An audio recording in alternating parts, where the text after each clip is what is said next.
హైవ్యూస్. California state కాదండి, California. It's the radioactive metal, అనుధార్మిక మూలకం అన్నట్టు అనుకోవచ్చు, ఖనిజం అన్నట్టు కూడా అనుకోవచ్చు. దీని యొక్క కాస్ట్ కేజీ 17,000 కోట్లు. మీరు ఏమైనా నిజమే, కేజీ 17,000 కోట్లు అంటే గ్రాము 17 కోట్లు. ఎక్కడ దొరికితే చెప్పండి, మేము వెళ్ళి ఎత్తుక్కుంటా అంటారా? దొరకదు, మనమే తయారు చేసుకోవాలి. యాక్చువల్లీ హై ప్రెషర్ దగ్గర ఈ ఐసోటోప్ రియాక్టర్లు ఉంటాయి, అందులో తయారు చేస్తారు దీనిని.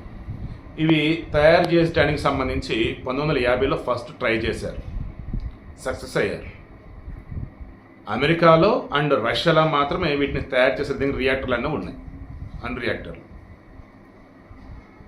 దీనిని చోటేలాల్ ప్రసాద్, చందన్ గుప్తా, ఈ చందన్ గుప్తా వచ్చేసి బీహార్లోని గోపాల్గంజ్ ప్రాంతం, ఈ చోటేలాల్ ప్రసాద్ వచ్చేసి ఉత్తరప్రదేశ్.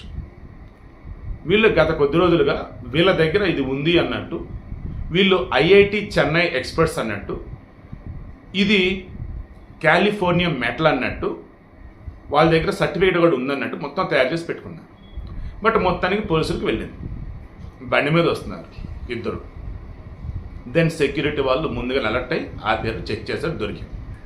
జస్ట్ దొరికింది 50 గ్రాములే, కానీ ఎంత వాల్యూ? 850 కోట్లు. 50 గ్రాములు ఈ కాలిఫోర్నియం దొరికింది, బట్ దాని రేటు 850 కోట్లు. మీరు అనొచ్చు, అసలు దీంతో ఏం చేస్తారండి అని. పోర్టబుల్ డిటెక్టర్లు ఉంటాయి కదా, వాటిల్లో బంగారం వెండి నిక్షేపాలు ఎక్కడ ఉన్నాయో కనుగొనేదానికి సంబంధించి, విమానంలో మెటల్స్ ఏదైనా అరిగిపోయాయా ఏంటని చెక్ చేసేదానికి సంబంధించి, అండ్ చమురు నిల్వలు, భూగర్భంలో ఆయిల్ ఉందని ఏదైనా చెక్ చేస్తారు కదా, దానికి సంబంధించి ఇది దీనిని యూజ్ చేస్తారు. అండ్ క్యాన్సర్ ట్రీట్మెంట్లో కూడా యూజ్ చేస్తారు. చాలా చాలా అరుదైనటువంటిది అనుకోవచ్చు, చాలా ఖరీదైనది కూడా అనుకోవచ్చు. బయట అయితే ఎక్కడా దొరకదు. మేబీ ఒకవేళ వేరే గ్రహాల మీద ఎక్కడ ఉందేమో చూడాలి. ప్రజెంట్ అయితే భూమి మీద అయితే ఇది దొరకదు, ల్యాబ్లోనే తయారు చేయాలి. చాలా కష్టతరమైంది, అందుకే దాని వాల్యూ అంత అన్నమాట. ఇప్పుడు వాళ్ళకి దొరికింది కదా, అసలు వీళ్ళకి ఎక్కడి నుంచి వచ్చింది, ఇది ఎవరు ఇచ్చారు, వీళ్ళే తయారు చేశారా లేదా, అండ్ అసలు ఇది కాలిఫోర్నియా కాదా, ల్యాబ్కి పంపారు. రిపోర్ట్ ఇస్తే కానీ తెలియదు. వాళ్ళు ముగ్గురు అయితే పట్టుకున్నారు పోలీసులు. సో దేనికైనా అదృష్టం అనేది ఉండాలి. దొరికిద్ది, ఖరీదైనదే మనకు దొరికిద్ది అనుకుందాం, కానీ దాన్ని ప్రాపర్ వేలో హ్యాండిల్ కనుక చేసి అమ్ముకోగలిగితే ఓకేంది. అదర్వైజ్ ఇది ఇలాగే దొరుకుతారు.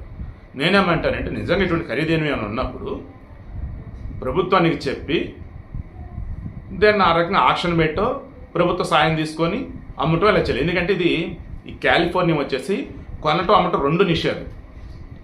ఇది ప్రభుత్వ సంస్థలే హ్యాండిల్ చేస్తాయి అనుకుంటా, నాకు తెలిసి ప్రైవేట్ వాళ్ళు ఎవరు కూడా దీని అయితే హ్యాండిల్ చేయలేరు. ఇప్పటివరకు ఆ రకంగా అయితే ఎక్కడ అమ్మకాలు కొనటాలు కూడా జరగల.